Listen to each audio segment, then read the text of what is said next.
In the YouTube language learning community, there's a prevailing view, dare I say dogma, that a certain way of learning languages is superior.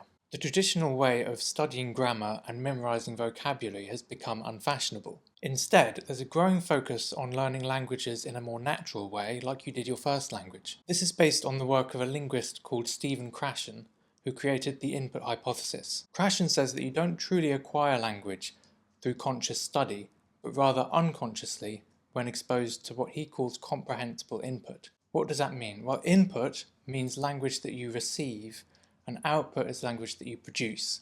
So input is listening and reading, whereas output is speaking and writing. Now, comprehensible input is just input that you can understand. So listening and reading at a level that makes sense to you, but probably still has some words and grammatical concepts that you're not entirely familiar with. So the idea is that just by reading and listening to the language that you're learning at a level that you can understand, it grows the language naturally in your brain. So in the YouTube community, a lot of people have really embraced this idea.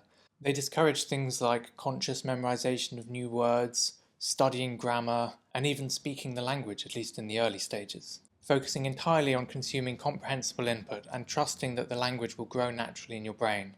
This is a really appealing concept for a lot of people because it eliminates a lot of the stuff that we find boring when we're learning a language. Who wouldn't prefer to read a story or watch TV rather than review flashcards or study grammar? I think it's especially appealing to introverts because it tells them that they can learn a language without having to speak to people or go to a class. I myself am a big believer in the concept, and when I'm studying Japanese, I focus almost entirely on comprehensible input. But one thing that's often missing from this conversation is real scientific evidence on which way of learning languages is better.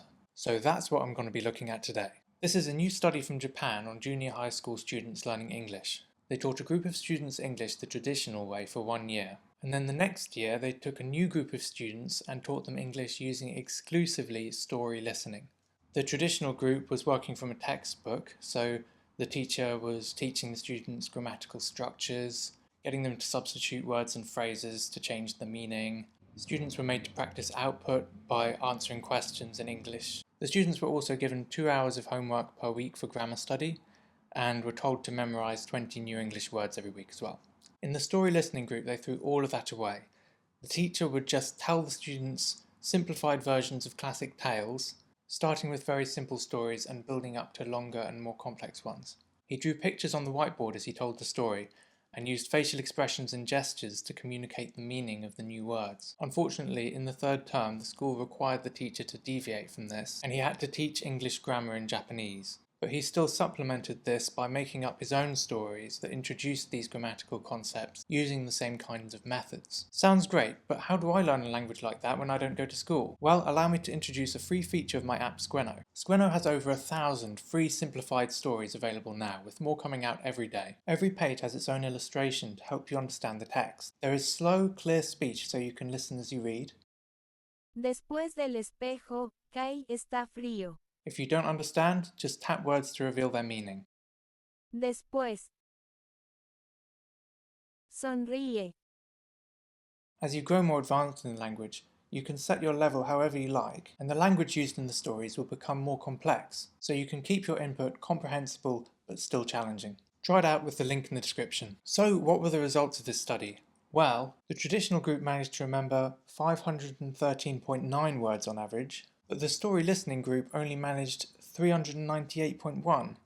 So the comprehensible input method is actually worse? Well, there's more to the story, because actually the story listening group wasn't given any homework.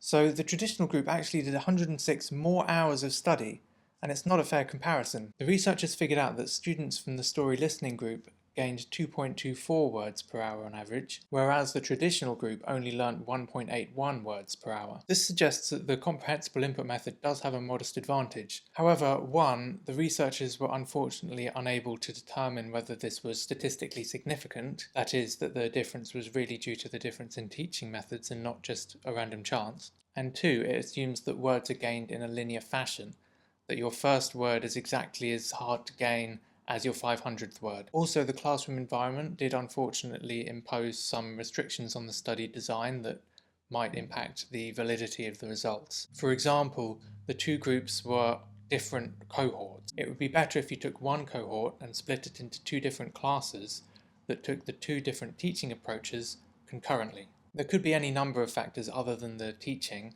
that is different between one year group and another. One thing that the researchers could have done to help control for this is test them at the beginning as well. Unfortunately, they didn't do that, so all we have is the tests at the end.